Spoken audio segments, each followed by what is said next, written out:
अस्सलाम वालेकुम guys, konnichiwa गेंकी देsu का। गाइस आज का हमारा सबक नंबर है 14 और आज हमारा लफ्ज़ है एन। एन। अब इसकी एन की एक और आवाज़ भी है, उसको हम कहते हैं मारू, मारुई। ठीक है, तो हमारा फोकस अब इसके ऊपर नहीं है क्योंकि ये जो मारुई लफ्ज़ है या मारू है ये हिसाब में यूज़ होता है, तो इसलिए हम इसके ऊपर फोकस नहीं करेंगे। ठीक है, हम एन के ऊपर ही फोकस रखेंगे। ठीक है, मैं इस अल्फ़ाज़ को मुख्तलिफ अंदाज़ में आपको समझाने की कोशिश करूँगा। सबसे पहले हम इसके 5 लफ्ज़ लिखेंगे, ठीक है, जिसमें ये लफ्ज़ इस्तेमाल हुआ है। ठीक है, फिर उसके बाद उनके मायने लिखूँगा, उसके बाद उनके जुमले बताऊँगा आपको, जुमलों में उनको इस्तेमाल करके आपको दिखाऊँगा ताकि आपको आसानी से समझ आ जाए। पहले मैं इन लफ्ज़ों को हिरागाना में लिखूँगा और उनके आगे उनकी खांजी लिखूँगा। ठीक है, उनके आगे उनका मतलब लिखूँगा। ठीक है, उसके बाद हम उनको जुमलों में इस्तेमाल करेंगे।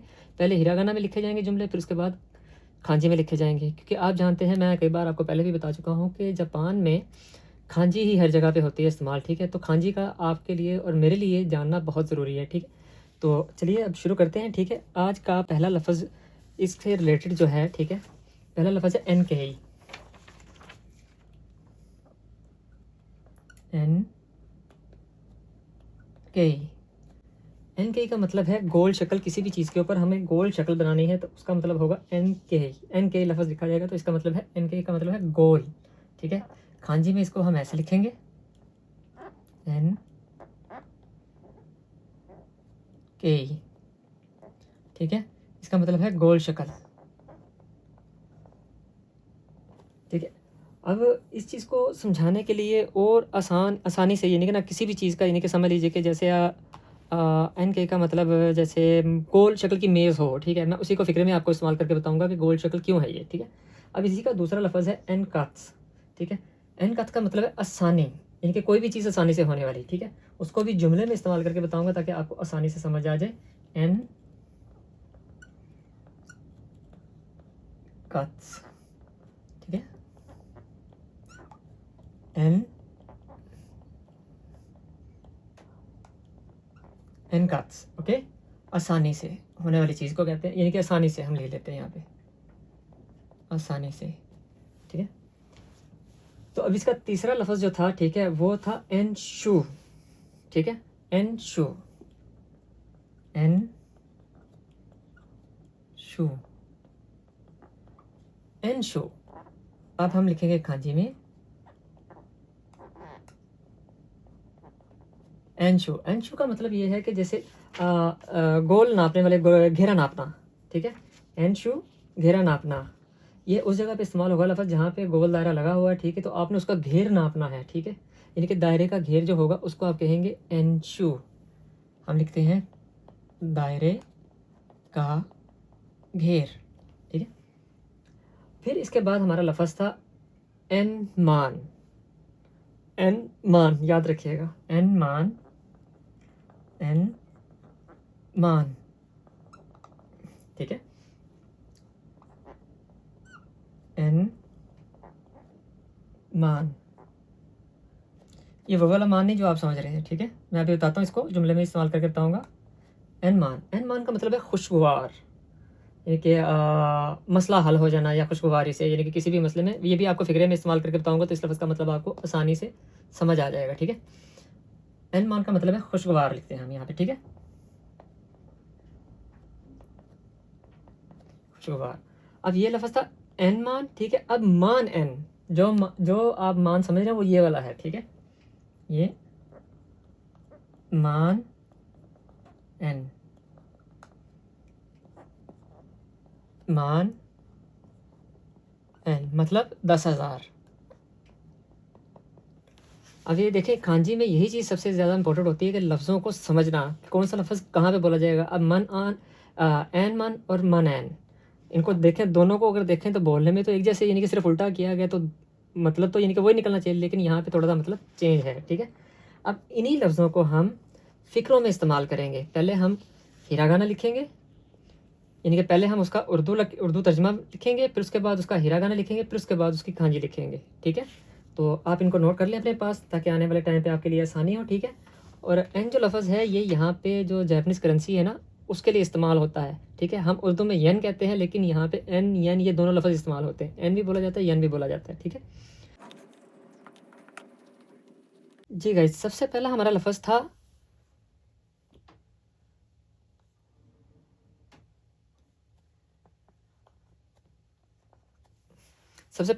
था एन के का मतलब था कि किसी भी गोल शक्ल के बारे में बताने के लिए एन के इस्तेमाल होता है लफ्ज़, ठीक है। सबसे पहले हम लिखेंगे ये मेज़ गोल शक्ल की है। ये मेज़ गोल शक्ल की है, ठीक है। तो हम इसको सबसे पहले लिखेंगे हिरागाना में, ठीक है। खोनो खोनो 테이블와 खोनो 테이블와 NKです। खोनो थे, ये जो लाइन है, ये वाली लाइन, ये लफ्ज़ को थोड़ा सा लंबा करने के लिए है, ठीक है। ते खोनो बुरवा NKです。NKです। ठीक है, NK। इसका दूसरा लफ्ज़ था हमारा एनकट्स, यानी कि आसानी, किसी भी चीज़ के आसानी के लिए, ठीक है। जैसे हम कहते हैं कि बातचीत में आसानी हो रही है, ठीक है। जैसे बातचीत में आसानी हो रही है, या बातचीत आसानी से हो गई थी, ठीक है। तो हम यहाँ पे लिखेंगे हनाशी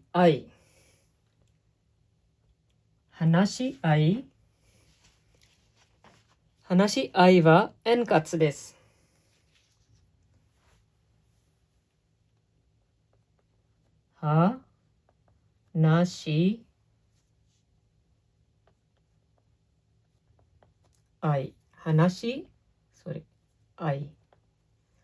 हनाशी आई वा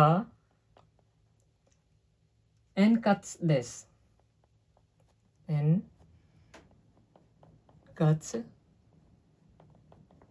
एनकट्स, ठीक है। मतलब बातचीत आसानी से हो रही है, ठीक है। अच्छा गाइज, इसका जो तीसरा जो लफ्ज़ था ना, ठीक है, वो था एनशू, ठीक है। एनशू से हम, यानी कि एनशू का हमने बताया था आपको कि दायरे का घेर नापने के लिए, जहाँ पे दायरे का घेर नापना है तो वहाँ पे इस्तेमाल होगा एनशू का लफ्ज़। उसको मैं आपको एक जुमले में इस्तेमाल करके बताता हूँ, ठीक है। मतलब मैं इस दायरे का घेर नापता हूँ, मैं इस दायरे का घेर नापता हूँ, मैं इस दायरे का घेर नापता हूँ, ठीक है।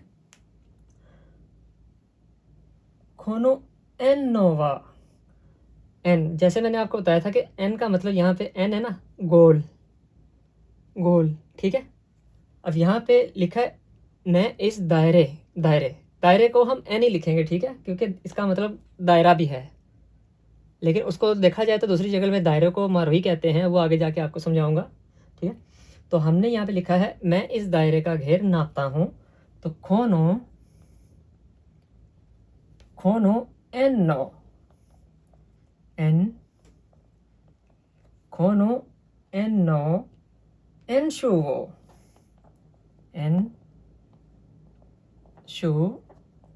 वो खोनो एन नो एन शू वो, ठीक है। एन शू खोनो एन नो एन शू वो हकारिमस, यानी कि हकारी का मतलब नापना होता है, ठीक है। उसको मैं आपको खांजी में लिख के बताऊंगा ना, तब आपको आसानी से समझ आएगा। हकारी के कई मतलब हैं, ठीक है। हकारी की आवाज़ों के कई मतलब हैं, ठीक है, लेकिन लिखने में डिफरेंट है, ठीक है। खोनो एन नो एन शू वो हकारिमस, हकारिमस, ठीक है। कोनो एन, ये वाला एन जो है ना, ये यही वाला एन लिखा जाएगा। लेकिन अगर खाली इसको लिखा जाएगा, जैसे आपको आगे बताया कि वो मैथ में यूज़ होने वाला मारू, वहाँ पे ये चीज़ होगी, ठीक है। तो खोनो एन नोवा एन शूवो हकारी मस। हमारा अगला लफ्ज़ था एन मान। हमारा जो अगला लफ्ज़ था वो था एन मान, ठीक है, यानी कि खुश असलोबी हो गया, खुशगवारी हो गया, ठीक है। उसको आपको मैं यहाँ पे फ़िक्रे में इस्तेमाल करके बताता हूँ। पहले हम लिखते हैं मसला खुश असलोबी से ख़त्म हो गया, मसला खुश असलूबी से ख़त्म हो गया, ठीक है। उसको आपको मैं फ़िक्रे में बताता हूँ, ठीक है। मसला खुश असलूबी से ख़त्म हो गया। मसला खुश असलूबी से ख़त्म हो गया। मसला यहाँ पे कहते हैं त्रबर, तो रबर, तो रबर वाह, अब त्रबर वाह, त्रबर मसला यानी कि ट्रबल जिसे बोलते हैं, ठीक है। इंग्लिश में ट्रबल होता है तो ये त्रबर बोलते हैं। त्रबर वाह एन मानी, अब एन मान वही आ गया ना, एन मान जो हमारा लफ्ज़ था उसको फ़िक्रे में इस्तेमाल करना था। एन मान, एन एन मानी, त्रबर वाह एन मानी解決しました。解決しました。解決にしました। ठीक है, मसला खुश असलूबी से ख़त्म हो गया। त्रबर वा एन मानी काइकेट्स नी शिमास्ता। अब इसी तरह, ठीक है, जो खाइकेट्स है इसका मतलब इनके मसले को हल करना कहते हैं। मसला हल करने की जगह पे ये लफ्ज़ इस्तेमाल होगा खाइकेट्स, खाइकेट्स, ठीक है। अब अगला लफ्ज़ था हमारा मन एन, ठीक है, मन एन। अब ये बैग 10,000 का, इस लफ्ज़ को हम यहाँ इस्तेमाल करेंगे। ये बैग 10,000 का है। अब यहाँ पे इस लफ्ज़ को लिखने के लिए अब मान एन नहीं लिखेंगे हम। अगर ये बताना है कि ये बैग 10,000 का है तो यहाँ पे ऐसे लिखा जाएगा, खोनो खोनो बग, खोनो बग वा। अब मान एन नहीं लिखेंगे यहाँ पे, इची मान एन दिस, मतलब इची मान एन 10,000 ही लिखा जाएगा, यानी कि इची को इसके साथ लिखना ज़रूरी है, ठीक है। ये बैग 10,000 का है, खोनो बागवा इची मान एन दिस, मान एन, एन मान, मान एन, ठीक है। ये इसी तरह ही मिलते जुलते अल्फाज हैं, ठीक है। अब आपके सामने, ठीक है, ये मेज़ गोल है, एन के बातचीत आसानी से हो रही है, एन काच मैं इस दायरे का घेर नापता हूँ, एन शू घेर नापना, ठीक है। मसला खुश उसलूबी से ख़त्म हो गया, एन मान ये बैग 10,000 का है, मान एन, ठीक है। ये इस लफ्ज़ से मिलते हुए 5 अल्फाज हैं, ठीक है, जिनको मैंने आपको मुख्तलिफ़ शक्लों में समझाने की कोशिश की है कि ये खाली एन जो है ये वाला लफ्ज़ ये करेंसी के लिए ही इस्तेमाल नहीं होगा, ये और बहुत सारी जगह पे इस्तेमाल होगा, ठीक है। तो ये देखें आप यहाँ पे ये गोल शक्ल के लिए एन इस्तेमाल हुआ है, ठीक है, ये बातचीत के लिए इस्तेमाल हुआ है, ये दायरे का घेर नापने के लिए, ये मसले के लिए, और ये यहाँ पे रकम के लिए इस्तेमाल हुआ है, ठीक है। अब इसको हम सबको खांजी में जो फ़िक्रे हैं वो हम लिखना शुरू करेंगे, ठीक है। उम्मीद है आपको समझ आएगी, ठीक है, और खांजी लाजमी याद कीजिएगा।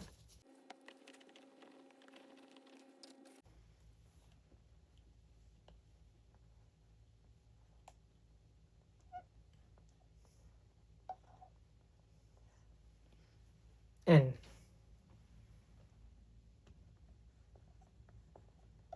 N, okay.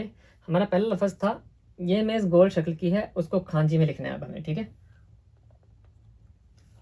हम यहाँ से शुरू करते हैं। ये मेज़ गोल शक्ल की है,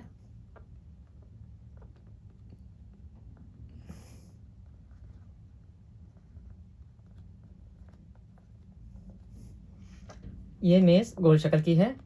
अब खांजी में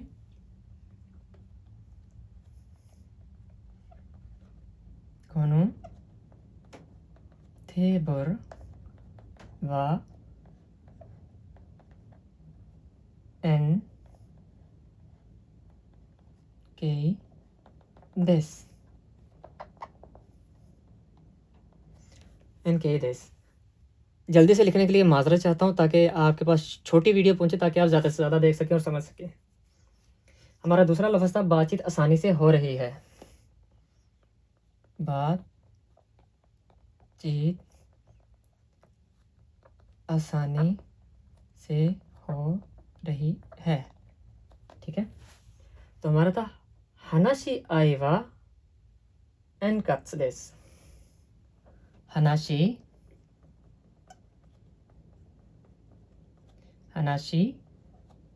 ठीक है, हानाशी आई वा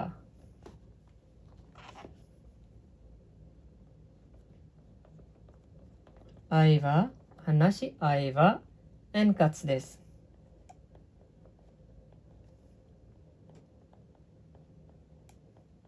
एनकात्सु देस, हानाशी आई वा एनकात्सु देस।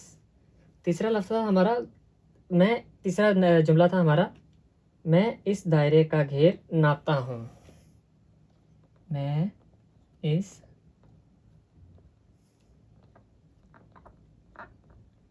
दायरे का घेर नापता हूँ। कोनो एन नो एनशू वो हिकारिमास। कोनो एन नो, जैसे मैंने बताया था ना कि एन का मतलब मारो भी है, गोल। एन नो, लेकिन ये बहुत कम यूज़ होता है। एन एनशू वो, कोनो एन नो एनशू वो हिकारिमास। अब हिकारी यहाँ पे जो लिख रहा हूँ ना, ये भी हिकारी है, ये भी हिकारी है, और भी बहुत सारे हैं, लेकिन अभी हम इसी के ऊपर फोकस करेंगे। हिकारिमास, मैं इस दायरे का घेर नापता हूँ। खोनो एन नो एनशू वो हिकारिमास, मैं इस दायरे का घेर नापता हूँ। फिर अगला जुमला था हमारा, मसला खुश उसलूबी से ख़त्म हो गया। मसला खुश उसलूबी से ख़त्म हो गया।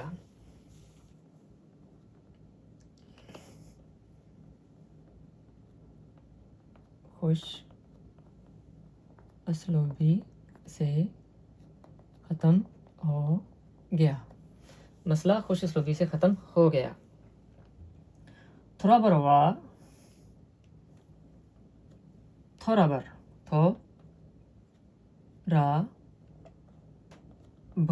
थोराबर वा एनमान,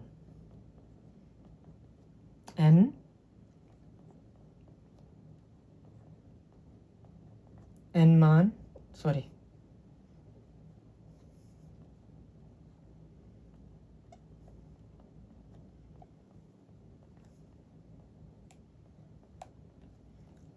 एनमान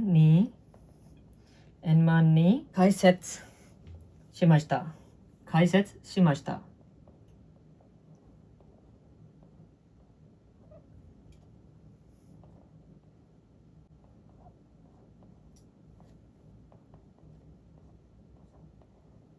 काइसेत्सु शिमाशिता।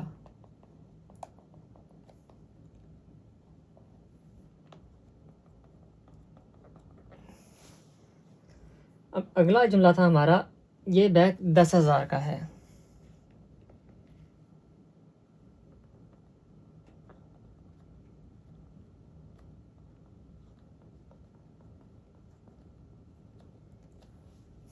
खोनो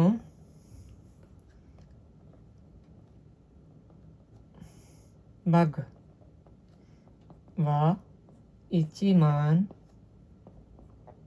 एन देस। इचिमान एन देस। तो गाइस इसी के साथ हमारा अगला सबक जो है, अगले लफ्ज़ जो है वो उसका सबक पूरा हुआ। ठीक है, उम्मीद है आपको ये कोशिश और काफ़ी पसंद आई होगी। प्लीज़ दिल से याद कीजिएगा, जैसे मैं कर रहा हूँ वैसे आप भी कीजिएगा। अपना ख्याल रखिएगा। इंशाल्लाह मिलते हैं नेक्स्ट सेशन में। शुक्रिया।